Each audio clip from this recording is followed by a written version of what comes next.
Hello నమస్తే, welcome to Suman TV. మనం ఇక్కడ ప్రస్తుతానికి మన మున్సిపాలిటీ దగ్గర ఉన్నాం. మున్సిపాలిటీ దగ్గర సిపిఐ సంబంధించినటువంటి నాయకులు ఒక వినూత్న తరహాలో మొత్తం నిరసన కార్యక్రమిస్తున్నారు. చూడండి ఒకసారి. అంటే తోపుడు బండ్లు పెట్టుకుని కూరగాయలు సంబంధించినటువంటి వస్తువుల మొత్తం పెట్టుకొని ఇక్కడ మున్సిపాలిటీ కార్యాలయం మాత్రం వాళ్ళు నిరసన దిగారు.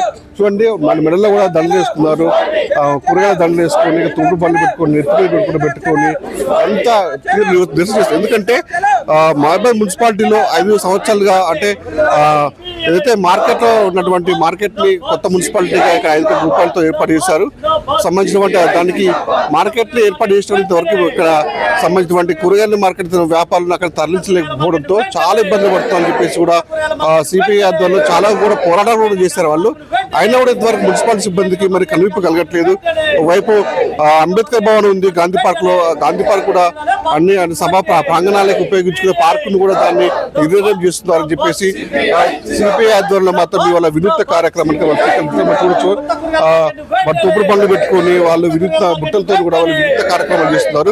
మరి చూద్దాం, మరి వీళ్ళు చేసే ఈ వినూత్న కార్యక్రమానికి మరి ప్రభుత్వం నుంచి ఎలాంటి స్పందన వస్తుంది, మున్సిపాలిటీ అధికారులు మరి ఇప్పుడైనా పట్టించుకుంటారు లేదా, అసలు మీరు వీళ్ళు ఎందుకు చేస్తున్నారు అని చెప్పేసి అడిగే ప్రయత్నం చేద్దాం అని చెప్పండి. మీరు గతంలో కూడా పలుమార్లు కూడా ఈ అంటే మున్సిపాలిటీ మన కూరగాయల మార్కెట్ సంబంధించి చాలా వినూత్న రకరకాలుగా చేస్తున్నారు. మరి ఎందుకు మన మున్సిపాలిటీ అధికారులు కనిపించగలట్లేదు అసలు? ముఖ్యంగా గత కొన్ని నెలల నుంచి దీని మీద సంపూర్ణంగా పూర్తయి ఇప్పటికి 3 సార్లు ప్రారంభమైంది. 2023 లోపల కేటీఆర్ గారు పురపాలక శాఖ మంత్రిగా ఉన్నప్పుడు ప్రారంభం చేయడం జరిగింది. అదేవిధంగా కొత్త ప్రభుత్వం కాంగ్రెస్ ప్రభుత్వం వచ్చిన తర్వాత డాక్టర్ బూకే మురళీనాయక్ గారు కూడా 2 సార్లు పూజలు చేసి ప్రారంభం చేయడం. మొత్తగా 3 సార్లు చేసినా కూడా అడ్డుకున్నటువంటి అదృశ్య శక్తులు ఏంటిది, దాన్ని ఎన్నుకున్న క్షుద్ర శక్తులు ఏంటిదో అర్థం కానటువంటి పరిస్థితి. దాదాపు 123 షాపులు కొత్త కూరగాయల మార్కెట్ లోపల దాదాపు 8 కోట్ల రూపాయలు వెచ్చించి మానుకోటకు ఒక అలంకారప్రాయంగా నిర్మించేటువంటి ప్రక్రియ లోపల చేపట్టిన చర్యలను వినియోగించుకోవడం లోపల పూర్తిగా మానుకోట మున్సిపాలిటీతో పాటు ఇక్కడ ప్రజాప్రతినిధులు ఉద్దేశపూర్వకంగా చేస్తున్నట్టు అనిపిస్తూ ఉంది. ఏది ఏమైనా కూడా ఇది TUFIDC నిధులతోటి సుమారు 2020 కోట్ల లోపల దీని ప్రారంభం కోసం 5 ఏళ్ల కింద శంకుస్థాపన చేసి 2023 లోపల పూర్తి చేయడం జరిగింది. అయిపోయిన తర్వాత ఆ ప్రభుత్వ హయాం లోపల ఇంకా కొన్ని పనులు మిగిలినాయని చెప్పి కొత్త ప్రభుత్వం వచ్చి 1 కోటి రూపాయలు కేటాయించినామని చెప్పి వారు కూడా చేసినా కూడా ఇంతవరకు పూర్తి కాలేదు. ఇందులో మరొక విచిత్రం ఏంటంటే అసలు ఇది యొక్క కొత్త కూరగాయల మార్కెట్ నిర్మాణం కోసం ఏదైతే TUFIDC కింద గతంలో పట్టున్న ప్రభుత్వం చేపట్టాలని చెప్పేటప్పటికీ కూడా ఆ నిధులు రాకపోవడంతో మున్సిపాలిటీ సంబంధించిన ప్రజలు కట్టేటువంటి పద్దుకు సంబంధించిన ఆ జనరల్ ఫండ్ నిధులను MGF దాదాపు 5 కోట్ల రూపాయలు దుబారా చేసి ఇచ్చిండు. అది తిరిగి రియంబర్స్మెంట్ అంటే ఒక చేయబదుల్లాగా ఈ నిధుల నుంచి వాడుకున్నారు. అవి మున్సిపాలిటీకి రాలేదు. ఆ TUFIDC నుంచి కూడా మంజూరు కాలేదు. మొత్తంగా అటు మున్సిపల్ జనరల్ ఫండ్ దుబారా అయింది. మరొక వైపున గాంధీ పార్కులో శ్రీరామోత్సవాలతో పాటు విద్య, వైజ్ఞానిక, ఆధ్యాత్మిక, రాజకీయ, సాంస్కృతిక సంబంధించిన అనేక రకాల బహుళ ప్రజా సంబంధించిన కార్యక్రమాలు జరుగుతాయి. అలాంటి చోట ఇవాళ పూర్తిగా ఈ తాత్కాలిక కూరగాయల మార్కెట్ తోటి 5 సంవత్సరాలుగా గాంధీ పార్కును బందీ చేయడం జరిగింది. అందులో ఉన్నటువంటి అంబేద్కర్ భవనం కూడా అది గతంలో నిర్మించినటువంటి డయాస్ను అంబేద్కర్ భవనం కూడా అధ్యంతరంగా ఆగిపోయింది. దాన్ని కూడా పూర్తి చేయడం లోపల విఫలం కావడం మొత్తంగా ఉద్దేశపూర్వకంగానే ఇది కాలయాపన చేయడం వల్ల వాళ్ళకు కొనగోరేదో ఏమో అర్థం కావడం లేదు. పూర్తిగా సంసిద్ధత కూరగాయల మార్కెట్ వ్యాపారాలు ఉన్నప్పటికీ కూడా చేయడం అనేటువంటి శోచనీయం. అంటే గతంలో కూడా చాలా మందికి టోకెన్స్ కూడా నెంబర్స్ జారీ చేశారు. కొన్ని రోజులు కూడా 1-2 రోజులు కూడా అక్కడ కార్యపాలన అమ్ముకున్న వ్యాపారులు కూడా మళ్ళీ ఎందుకు వచ్చింది జాప్యం అంతా? ఇదే మున్సిపల్ కార్యాలయం లోపల 2025 సెప్టెంబర్ లోపల గత మున్సిపల్ కమిషనర్ గారి హయాం లోపల 64 మందికి ఓపెన్ డ్రా ద్వారా అందరికి కూడా అలాట్మెంట్ చేయడం జరిగింది. చేసిన తర్వాత వాళ్ళు మొత్తం కూడా దేవుని చిత్రపటాలు తీసుకొని పూజలు చేసి 2 రోజులు 1 రోజు నడుపుకున్న తర్వాత మళ్ళీ వేరే కారణాల చేత దాన్ని అక్కడి నుంచి మళ్ళీ తరలించడం జరిగింది. అంటే ఎందుకు చేస్తూ ఉన్నారో అర్థం కానటువంటి పరిస్థితి. దీని వెనుక ఏంటిదో ఉన్నది అవగాహన లేకనా, లేకపోతే ఒక చెడు ఆలోచనతో వ్యాపారులు పోవట్లేదు, లేకపోతే మున్సిపల్ అధికారుల వేరే ప్రయత్నాలు ఏమైనా జరుగుతున్నాయి మూకుమ్మడిగా అంతర్గతంగా ఏమన్నా? కూరగాయల వ్యాపారులు ఎప్పుడు కూడా సిద్ధంగానే ఉన్నారు. వాళ్ళ లోపల ఎలాంటి లోపం లేదు.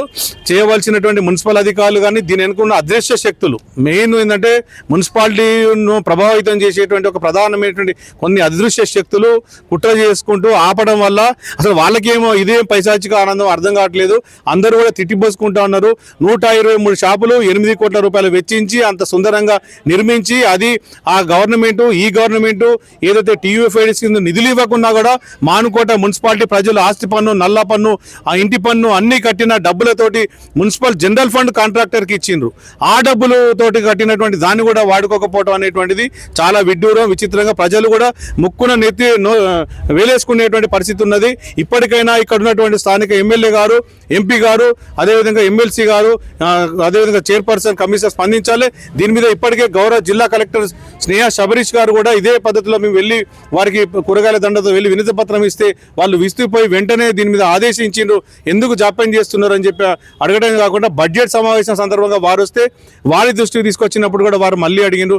వారే కాకుండా వేం నరేందర్ రెడ్డి గారు మహిబాద్కు మే 11వ తారీఖున వచ్చినప్పుడు కూడా రాజ్యసభ సభ్యులుగా గెలిచిన తర్వాత వారు కలెక్టరేట్ సమీక్షలో కూడా దీన్ని వెంటనే వినియోగంలో తీసుకురావాలి. అంటే కొన్ని కోట్లతో ఏర్పడిన దాన్ని మందుబాబులకు అడ్డాగా కూడా అయిందని చెప్తాను. మొత్తం ఎక్కడ చూసినా కూడా మందు చూసినా కనిపిస్తుంది కదా మొత్తం అక్కడ అంతా పక్కాగా ఇప్పుడు అదంతా అసాంఘిక కార్యక్రమాలకు పూర్తిగా అడ్డాగా అయింది.